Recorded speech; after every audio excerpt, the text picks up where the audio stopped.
Estamos de volta e olha, de acordo com o Tribunal Regional Eleitoral de Alagoas, duas urnas estão quebradas lá no Instituto Federal de Alagoas, onde durante toda essa semana a gente mostrou aí a ocupação dos estudantes de instituições federais que são contra a PEC 241. Daqui a pouquinho a gente traz mais informações para você.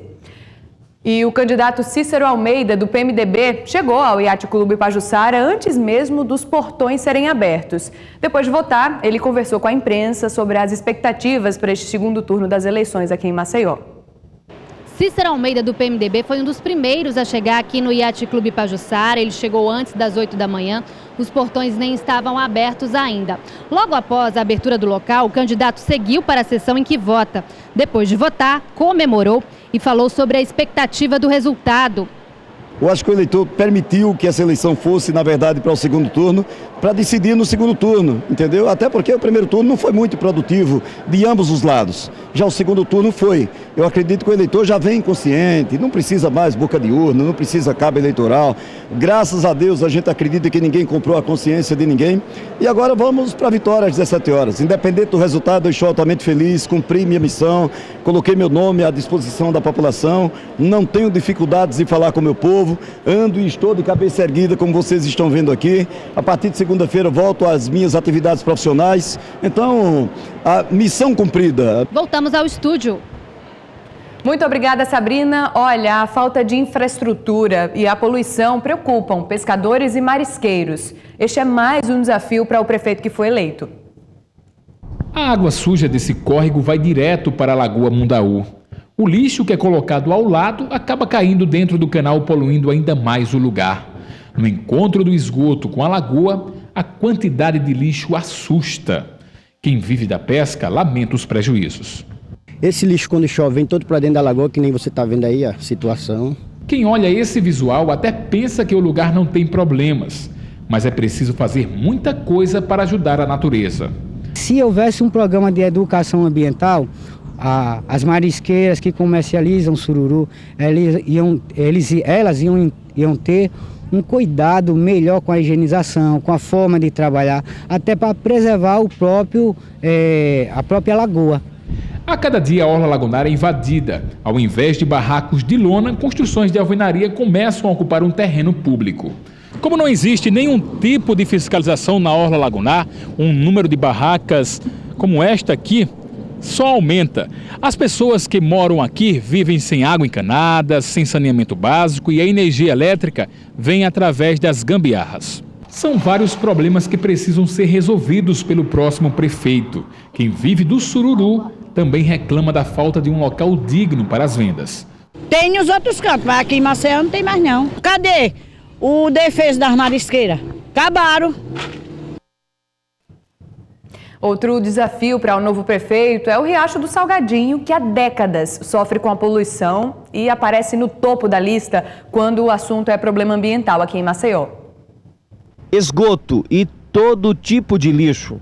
Toda espécie de lixo, inclusive até cavalo morto jogam dentro, cachorro, tudo, sofá. Um rio margeado por problemas sociais e de saúde pública. O mau cheiro aí é terrível, né? Horrível e demais. É só mau cheiro na ilha de mosca, é mosquito, é tudo.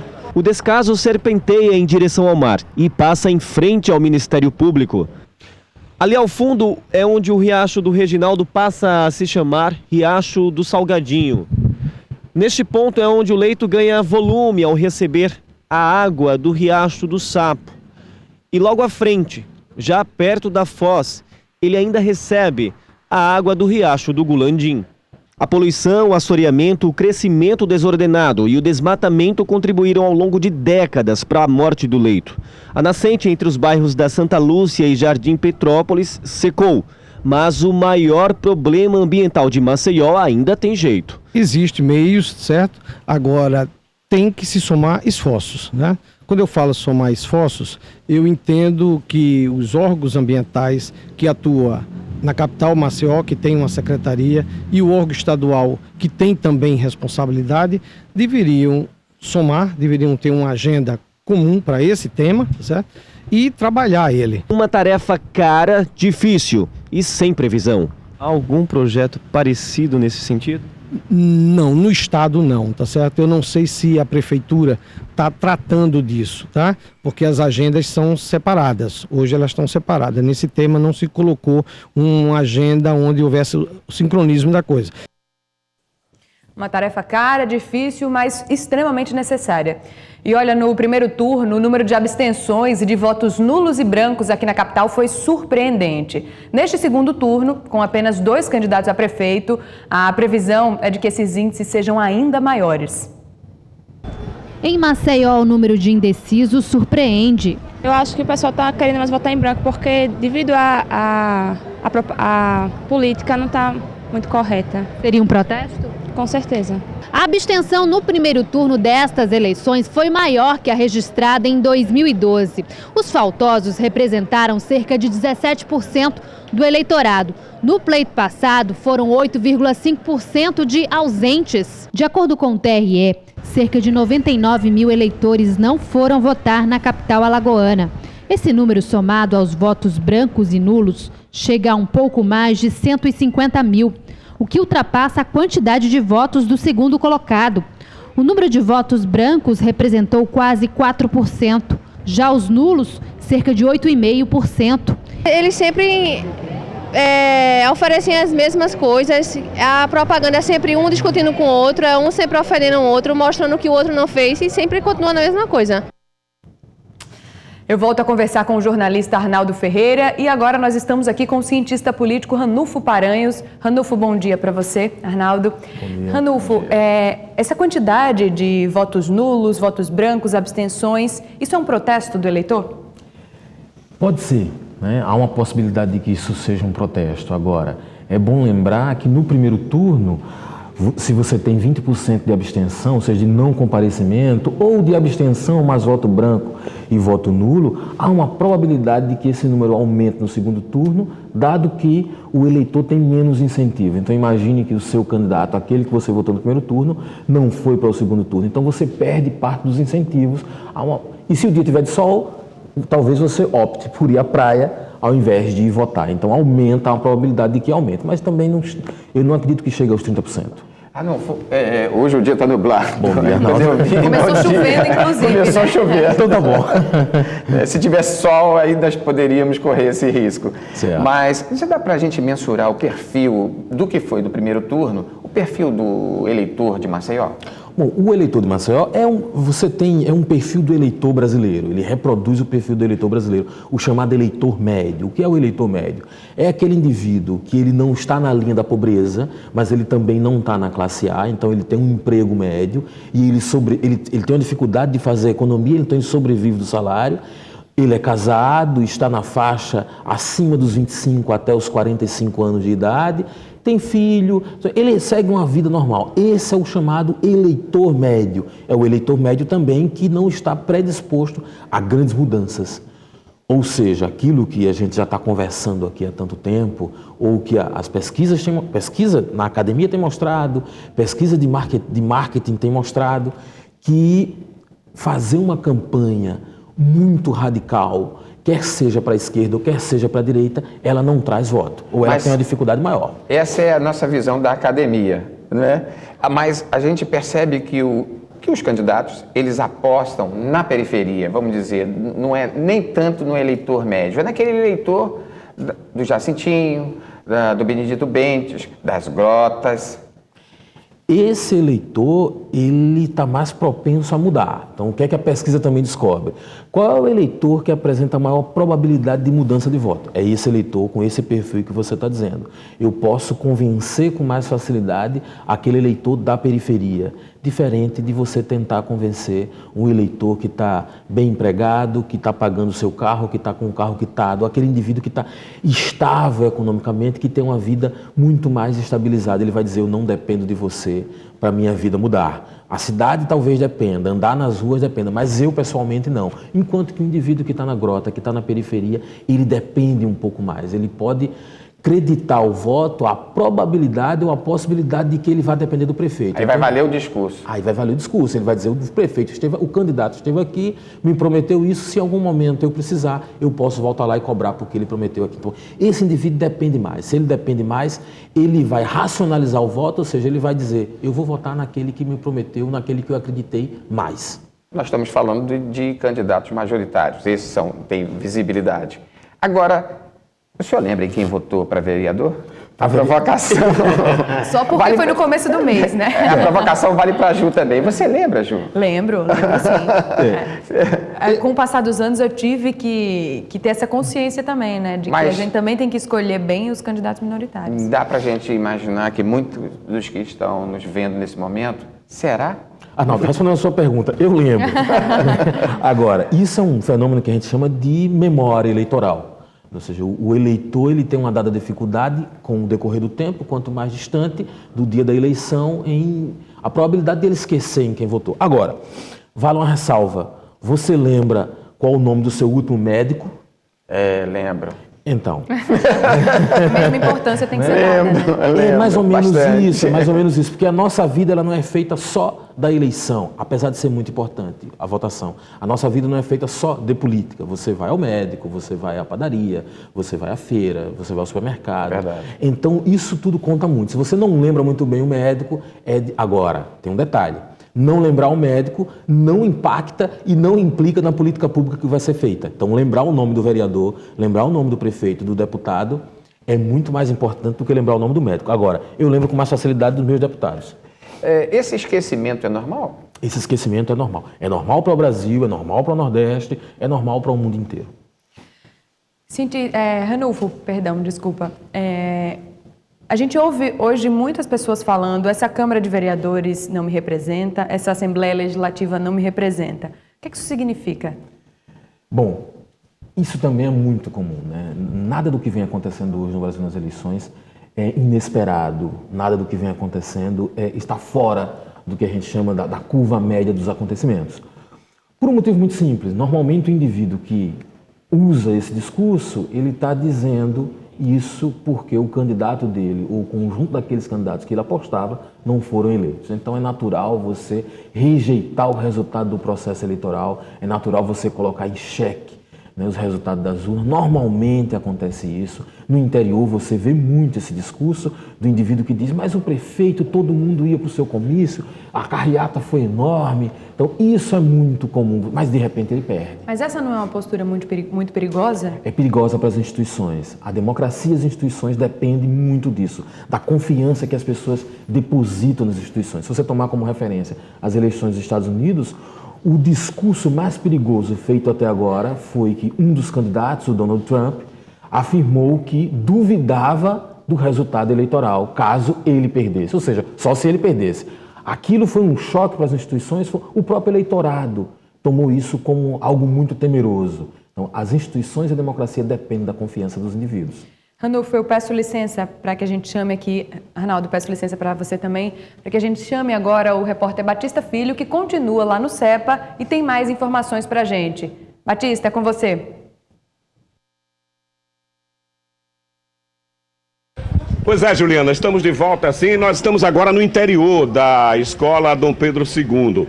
E eu fiz questão de convidar o seu Arnaldo Lopes Damasceno para conversar com a gente, porque, na verdade, o seu Arnaldo poderia até não votar, porque ele já passou dos 70 anos. O senhor está com quantos anos, seu Arnaldo? 73. 73. Me diga uma coisa, por que o senhor ainda vota? Qual é a importância do voto? Porque, olha, a gente espera sempre uma melhora desses camaradas, né? Só não pode dizer em quem o senhor votou, viu? Não, claro que é. Tá. Qualquer um, a gente espera sempre a melhora. Porém, ninguém sabe, né? Só o amanhã dirá. Tem muita gente que reclama porque tem que ficar na fila para votar. O senhor gosta de votar, não é? Eu gosto. Viveu aquela época da ditadura que escolhiam por nós? Ali foi uma... Ali já passou, né? Já, graças a Deus, né? O importante é que agora nós temos o direito de escolher os nossos candidatos, não é isso? É, sim. Tá bom, seu Arnaldo. O senhor mora onde? Nós estamos aqui aqui pertinho, né? Pertinho. Pois bem, seu Arnaldo Lopes, 73 anos, amigo. Poderia não vir votar, poderia estar em casa, mas veio cumprir essa missão de cidadão, né, que ele é. Ó, vamos visitar uma das sessões. Gente, eu insisti em ficar aqui, viu, Juliana, porque foi a única que mudou de endereço. Estava funcionando as sessões aqui, a 408, 416 e 422. Essas sessões estavam funcionando lá na Escola Princesa Isabel. E até no primeiro turno. No segundo veio para cá. A sessão 374. Tá tudo bem para aqui, tá? Tudo bem, tudo Nenhum ok. incidente. Não. A gente Tudo pode mostrar a tranquilo. mesa? Pode. Pode, Mariano. Olha aqui, estamos entrando. Tá assim desde que abriu, né? É. Desde que começaram. É. Tá meio escuro aí, viu, gente? Porque realmente aqui tá as janelas fechadas, mas essas são... Sem nenhuma alteração aqui. Sem nenhuma alteração, graças a Deus. Nós estamos já há mais de 1 hora, né? Depois que as sessões foram abertas. E, graças a Deus, tudo normal. E é isso que você está vendo aí. Olha, as imagens do Mariano, mais uma vez, mostrando o corredor dessa escola. Teve alguma dificuldade para votar? Eu posso conversar com a senhora? A senhora votou? Não votei aqui, votei em outro lugar. Em outro lugar? Sim. Qual é a importância do voto? Eu acho que é a cidadania, né? Cidadania. Isso. Uhum. Nunca perdeu uma eleição ou perdeu alguma? Não sou obrigada a votar, mas nunca perdi. Não, o primeiro turno perdi sim, porque eu estava viajando e não sou Mas obrigada. só por isso, né? Só por isso. Tá bom, parabéns à senhora, viu? É esse exemplo que a gente tem que seguir, gente. O sagrado direito do voto. É isso. E mais uma vez, para você que vem votar daqui a pouco, você que está em casa, ou até mesmo à tarde, se você vota nas sessões 408, 416 e 422, está funcionando na Dom Pedro II, viu? Não é mais no Princesa Isabel. Digo isso porque muita gente está ainda sem saber e vai lá no Princesa Isabel, volta para cá. E aí, se você ficar sabendo, melhor ainda que não perde tempo. Não é isso, Juliana? É isso mesmo, Batista, é isso mesmo. Muito obrigada. Lembrando, você tem prioridade, a qualquer momento pode entrar ao vivo aqui no nosso programa especial de eleições. Eu volto agora a conversar com o cientista político Ranulfo Paranhos. Arnaldo, fique à vontade. Pois é, vou aproveitar, deixa meu xará, Arnaldo Lopes, lá, mais de 70 anos, indo votar. Isso é uma realidade em todo o país, né? Isso significa dizer que a nossa democracia está forte, apesar da crise, Lava Jato, o confronto entre os poderes que nós vivemos aí na semana passada, isso nos dá tranquilidade? De uma maneira geral, sim, Arnaldo. Nós, primeiro, tomando como referência, né, o voto só é obrigatório até os 65 anos de idade. Depois, a importância de participar do processo eleitoral. Mas isso não quer dizer que se 90% das pessoas faltarem, o resultado não seja considerado. É considerado sim, mas é importante participar, é importante contribuir com a tomada de decisão pública, sobretudo com a tomada de decisão em relação à escolha do gestor público, agora nesse segundo turno, que é gestor, não é mais vereador, porque é como reunião de condomínio. Né? Se você fica em casa assistindo a novela e não vai para a reunião e eventualmente resolvem pintar o seu prédio de verde limão com laranja choque, você não pode reclamar, porque você não foi para a reunião. Então, participar do processo de escolha dos candidatos é extremamente importante. Ainda que o seu candidato não seja eleito. Fortalece a democracia. Fortalece a democracia. E quando você participa, há também uma necessidade de que você reconheça os resultados. É extremamente importante. E hoje no Brasil, nós não duvidamos mais dos resultados eleitorais. Isso é outro dado, porque há bem pouco tempo, quando ainda era no papelzinho, nas fichinhas, né? Nós tínhamos sanduíche. Tinha a recontagem de votos, o escrutínio era lento, era demorado, o resultado saía um dia depois. Então os resultados começavam a sair, aquela aglomeração de pessoas no local, na sessão de apuração, no local de apuração. Hoje não, o resultado é muito rápido, é confiável, não há quem duvide dos resultados das urnas. Isso é importante, né? A democracia... Você está dando outro dado bem interessante que a academia percebe, né? A confiabilidade da urna eletrônica. A confiabilidade da urna eletrônica. Ranulfo, voltando a falar sobre as abstenções, votos nulos, votos brancos, como eu falei anteriormente, a quantidade, né, de abstenções, votos nulos e brancos foi surpreendente no primeiro turno. Na sua opinião, com isso, com esse dado, ainda é necessário que o voto seja obrigatório no país? Não, o voto obrigatório nunca foi necessário no país. Né? É incongruente, é incompatível você imaginar que você tem democracia, a liberdade. Democracia, o maior sentido de democracia é liberdade. Liberdade de escolha, liberdade de fazer aquilo que você quer, desde que as leis permitam. E ser obrigado a votar não pertence a esse conjunto de liberdades. Agora, vamos lembrar uma coisa. Cada vez mais o mecanismo que lhe obriga a votar, ele perde sentido. Então já tramita hoje no Congresso Nacional um projeto de lei, que retira a multa para os indivíduos que não foram votar. Então, se eu retiro a multa e também tenta retirar a apresentação do comprovante de votação em concursos públicos, ao assumir vagas públicas, né, de cargos públicos. Então, quando você começa a retirar os instrumentos de obrigatoriedade, o voto continua obrigatório, mas não tem mais sentido você dizer que tem que votar obrigatoriamente. Randolfo, eu agradeço muito a sua participação aqui no nosso programa especial de eleições. Agradeço a sua participação também, Arnaldo. É um prazer para a gente ter sua inteligência e seu dinamismo aqui nas nossas entrevistas de estúdio, viu? Muito obrigada. Retribuo as palavras e é uma honra para mim também estar no domingo participando desse processo democrático. Eu que agradeço. Da TV Ponta Verde. Também, é sempre um prazer voltar aqui. Muito obrigada. Até a próxima, então, para os dois. A seguir, Benedito Bentes é uma cidade dentro da cidade. Eu volto logo depois do intervalo, a gente mostra essa história para você. Até já!